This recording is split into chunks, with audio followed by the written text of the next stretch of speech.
unicorns, welcome and welcome back to the channel. My name is Chrissy. Welcome back to the Purple Library. Excited to do the KTROPEATHON tag created by one of my dearest friends, Tiffany, over at Beautiful Minutia. She so graciously tagged me, so thank you, girl. She know I love Korean culture, obviously boba tea. I just love the culture. I cook Korean food as well, and so I'll link the questions down below and also Tiffany's video. Now let me tell y'all, some of these questions have Korean words, and I did my due diligence and I watched Tiffany's video like 3 or 4 times, and I wrote down the phonetics for some of these words. So I'm doing the best I can, but y'all know my name canon is trash.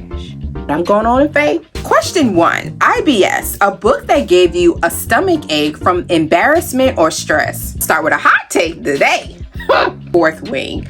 I read Fourth Wing last summer. She went in with high expectations. I will link the video where I actually talked about extensively. I give it 1 star. Take that for what it's worth. I do recognize like I definitely was not the intended audience for this, though I went into it with medium YA young adult fantasy expectations, dragons, girl who don't know her destiny, tropes that I love in a YA fantasy. This landed incredibly flat for me. Struggle city, okay? Levels of cringe and embarrassment for sure. It did work for Auntie. Definitely check out those content warnings. Explicit everything, chat. It's Ult Bias. Favorite author you can't stop talking about and obsessively reading. Because girl, hop. Seen at least one video. You know, Robin Hobb is one of my favorite authors of all time, and I cannot help but obsessively talk about her book called Fantasy Series that spans 16 books, 5 trilogies. Tell you everything we need. So I absolutely love Robin Hobb. I will link all the Hobb things down in the description below. New author that I keep obsessively talking about, Chuck Black, okay? Chuck Black is the author of the Star-Lord Leg. This is a Christian science fiction, a wild time. I'm here for it. I can't help but to talk about Chuck Black right now because I'm in. Icy Food, a book or author with a very strong flavor. Turton, The 7.5 Deaths of Evelyn Hardcastle. I actually think this is a great entry to Stuart Turton, his debut novel, and Stuart Turton has since become one of my favorite authors and an autobi author. I just recently finished reading The Last Murder at the End of the World. It was fantastic. My favorite book he's written to date. If you are interested in reading Stuart Turton, I think this is a great place to start. Perfect for fall, atmospheric. I'll tell you a little bit about it because it is very nuanced. Rules of Blackheath. Evelyn Hardcastle will be murdered at 11 p.m. There are 8 days and 8 witnesses for you to inhabit. We will only let you escape once you tell us the name of the killer. Understood? Then let's begin. So Evelyn Hardcastle will die every day until Aiden Bishop can identify her killer and break the cycle. And so this was a whirlwind. I had a wonderful time reading this book.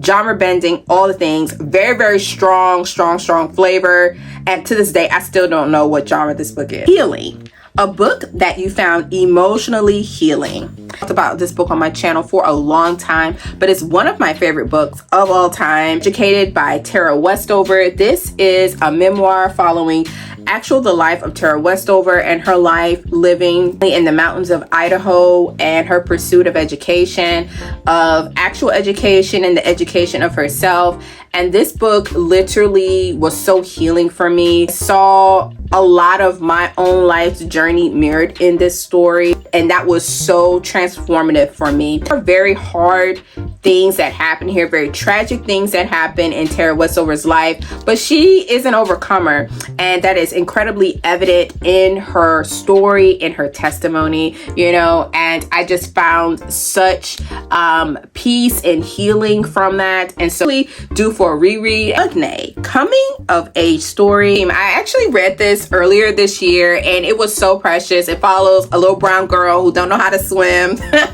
coming of age, understanding her history, understanding the dynamics of this new team that she's on, and how she overcomes her fear, social anxiety that she has at times. Really enjoyed this, and certainly a coming of age story. Another book for coming of age that is one of my favorites as well is The Giver. I absolutely love The Giver Quartet. This is absolutely one of the best, I think, dystopian or utopian. We love this actual quartet, but specifically The Giver is a beautiful coming of age story about a young boy that grows up in a utopian society, and everyone has a very specific role in this society, and his role is to learn from The Giver, and The Giver is the one that keeps and houses the memories of society. Coming of age and transforming story, and I really love it. This is actually due for a reread as well. Aegyo, a cute book you loved. We just love a cutie. Ramona Quibi, age 8. This is literally one of the cutest little books. It's one of my favorites. I read this book so much when I was 7-8 years old. And back then you could have told me this was a 200-page novel. I resonated so deeply with Ramona. I was just always in shenanigans, always getting embarrassed some way or another. Oldie but goodie. Yeah. Piggyback. Oh my goodness. You know what, Tiffany girl, did you put these questions in here for me? I actually had some North Carolina style barbecue. Now from where we from down here, you got all different kinds of barbecue. You know, the sweet savory barbecue from, Tennessee. You got the Houston barbecue, which is real smoky and bold and flavorful, Coast East Carolina barbecue. Let me camera it. Vinegar based with red pepper flake. Let me move. Okay. Piggyback, a book that carried you through a difficult time. My goodness, pork could carry you through. I ain't gonna hold you. But a book that did that for me, Joy in Christ's Presence by Charles Spurgeon. Y'all, this book came at the right time for me in my life, was incredibly pivotal. Identity in him and the joy and the peace of really being secure in his love. Favorite book of the year last year, and highly recommend this one for sure. Ruck of Doom, a book that absolutely floored you. Could be a plot twist or just a book that was unexpectedly incredible in a different way.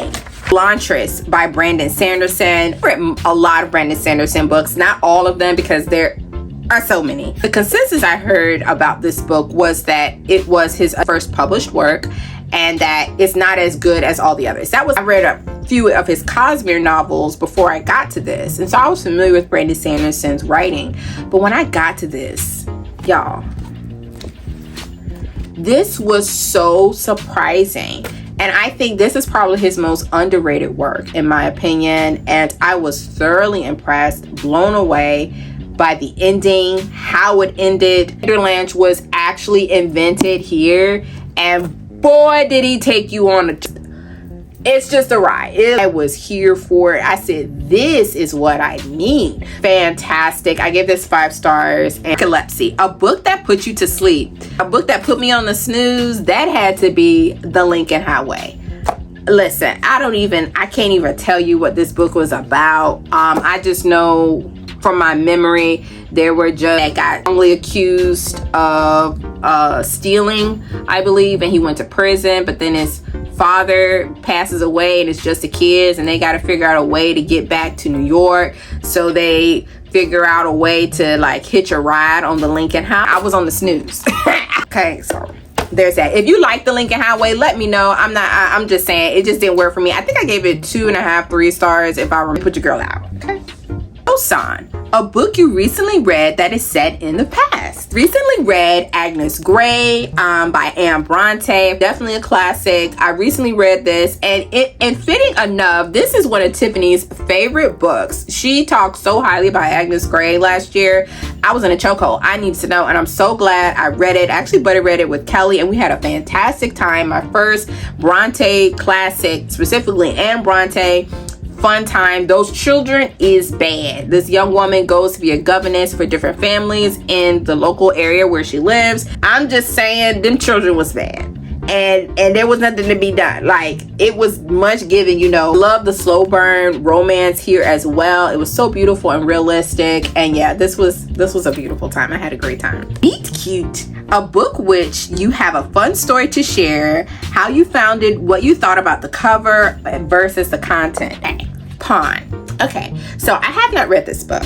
No surprise there, and that's the gag. Last year, we live, right? So me and the squad, we was in the chat. Lindsay reading Pawn and how it put her in an ultimate chokehold. She proceeds to share her reading experience. Me being me, I needed to know. So I said, okay, let me go find this book because I need to know. It has all those grimy, dark elements to it. This actually follows like the perspective of a serial killer, Patrick Bowers, who's trying to track him down, and all of the spider web games of finding the killer. Long story short is I checked it out at the library in March. The library had to chase me down.